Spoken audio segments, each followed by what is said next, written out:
Magandang tanghali, kumusta po?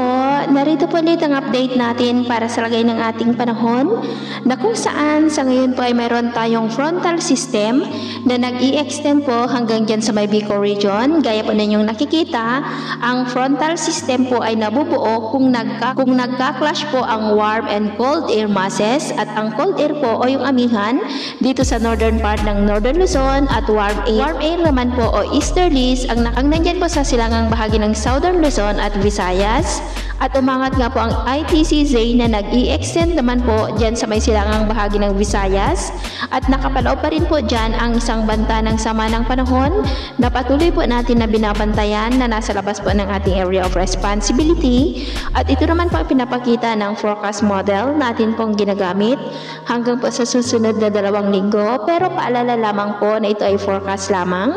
Posible pa rin pong mga pagbabago kaya patuloy lamang po tayong mag-antabay sa mga susunod po na updates. At para naman po sa lagay ng ating panahon ngayon, dulot nga po ng amihan ay makulimlim pa rin ang kalangitan na may mga pulupulong pagulan ang patuloy po natin na mararanasan dito po sa ilang bahagi ng Cagayan, Batanes, Babuyan Islands at ilang bahagi po ng Cordillera. At sa nalalabing bahagi po ng ating bansa ay generally na maayos naman pong lagay ng panahon.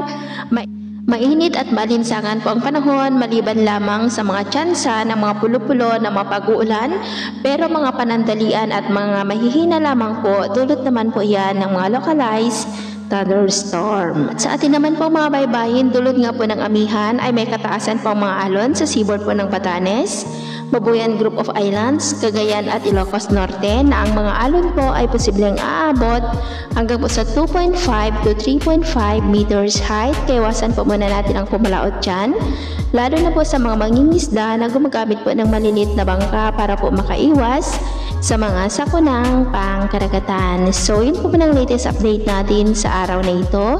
At ako po muli si James na nagsasabing sa kahit anong pagsubok po na darating sa ating buhay, huwag na huwag po tayong mawawalan ng pag-asa. Thank you and God bless!